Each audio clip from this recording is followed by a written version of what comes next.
आराध्या की शादी को 3 साल बीत चुके थे। जब से उसकी शादी हुई थी तब से वो कभी इस स्टेट में तो कभी किसी स्टेट में इसी तरह घूम रही थी, क्योंकि उसका हस्बैंड मोहित एक गवर्नमेंट एम्प्लॉय था।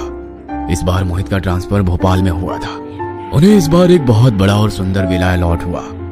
इस बार आराध्या खुश थी क्योंकि ट्रांसफर के साथ साथ इस बार मोहित का प्रमोशन भी हुआ था। कुछ महीनों पहले ही मिस्टर बख्शी का भी प्रमोशन हुआ था। मिस्टर बख्शी मोहित के बहुत अच्छे दोस्त थे और उनकी पत्नी के साथ आराध्या की खूब जमती थी, तो इसीलिए वो भी बहुत खुश थी। पहली बार गवर्नमेंट ने तुम्हारा ट्रांसफर किसी अच्छी जगह पर किया है। अच्छा, तुम्हारे ऑफिस जाने के बाद मैं थोड़ी देर के लिए मिसेस बख्शी के पास जाऊंगी। उन्होंने मुझे स्पेशली बुलाया था। जब घर अच्छी तरह से सेट हो जाएगा तो हम भी उन्हें इनवाइट करेंगे।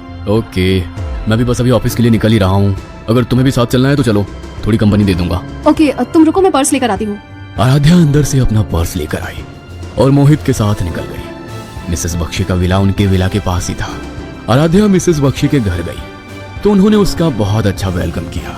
अच्छा हुआ आराध्या कि मोहित का ट्रांसफर यहाँ पर हो गया, वरना मैं तो यहाँ पर इतनी बोर हो गई थी। अच्छा, वैसे तुम्हारा विला नंबर कौन सा है? विला नंबर 17 है। एक बार घर अच्छे से सेटल हो जाए फिर आप जरूर आना। क्या बोला तुमने?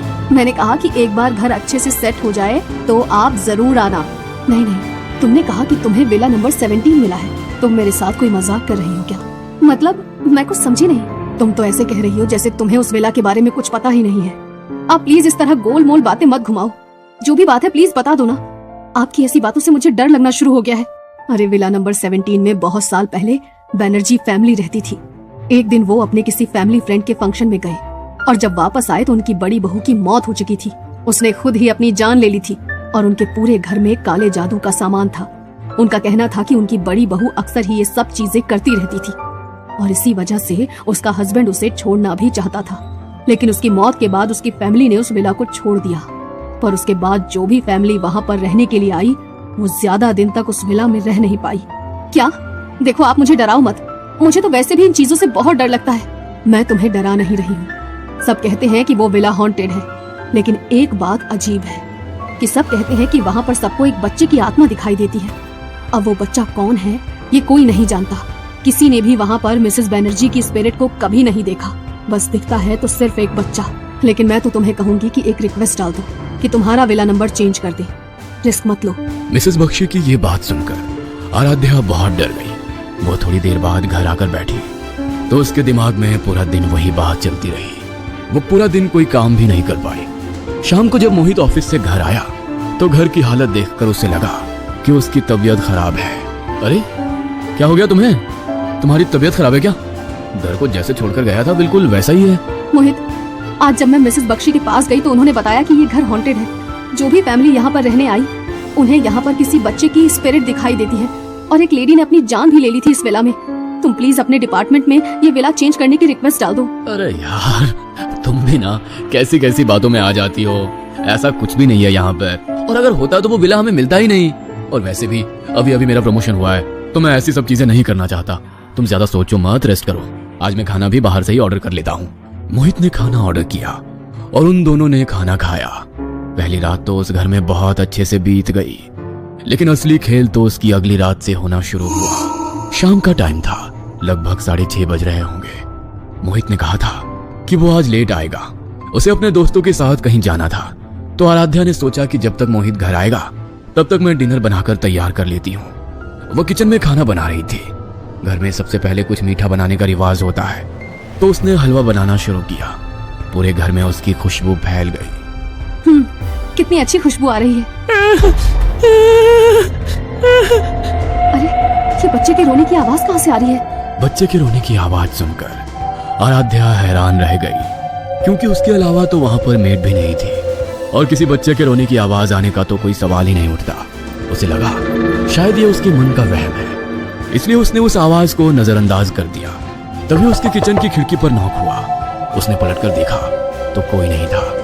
तभी उसे बाहर से कुछ गिरने की आवाज आई। उसे लगा कि कहीं कोई चोर तो नहीं आ गया, इसलिए वो बाहर गार्डन में देखने चली गई। देखा तो गार्डन में नया पौधा गिरकर टूट गया था।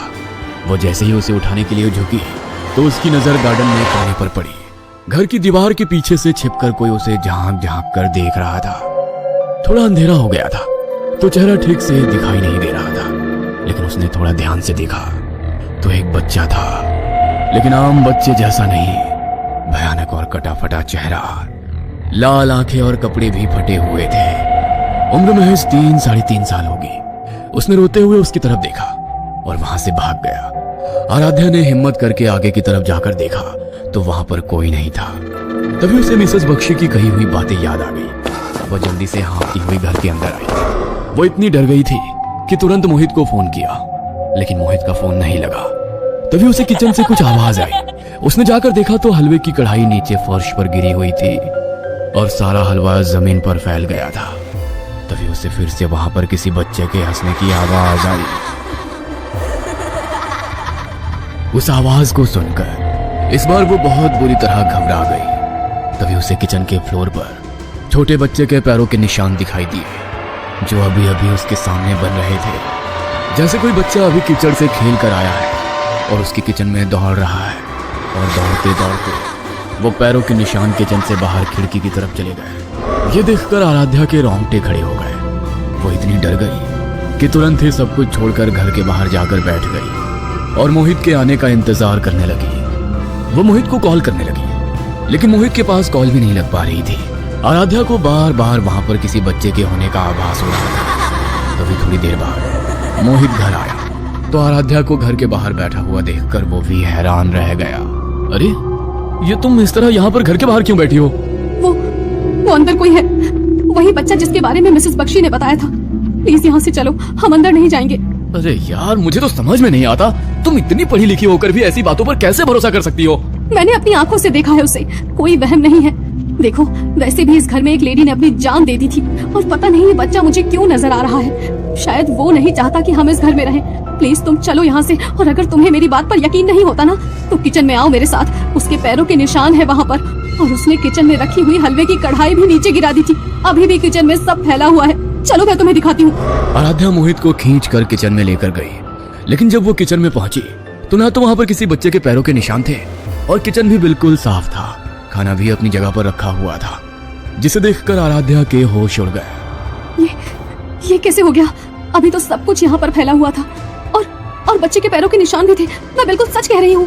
रिलैक्स हो जाओ आराध्या, मुझे लगता है कि तुम्हारी तबीयत ठीक नहीं है। तुम ऊपर चलो और थोड़ी देर आराम करो। घर शिफ्ट करने की थकान में शायद तुम्हारे साथ ऐसा हो रहा है। मोहित आराध्या को ऊपर कमरे में ले गया और वहीं पर खाना भी ले आया। वो दोनों बैठकर खाना खा रहे थे। तभी खाना खाते खाते अचानक आराध्या को उल्टी जैसा मन हो गया। वो जल्दी से भागकर वॉशरूम में गई और उसे वॉमिट होनी शुरू हो गई। तभी आराध्या ने देखा कि उसके मुंह से खून गिर रहा है और उसके मुंह से खून की उल्टियां हो रही है। तभी डर के मारे अचानक आराध्या का ध्यान वॉश बेसिन पर लगे शीशे पर पड़ा तो उसके पीछे वही बच्चा खड़ा दिखाई दिया, जो भयानक तरीके से हंसते हुए उसे ही देख रहा था। आराध्या बुरी तरह डर गई। वो शीशे में देख रही थी कि वह बच्चा उसी की ओर बढ़ रहा है।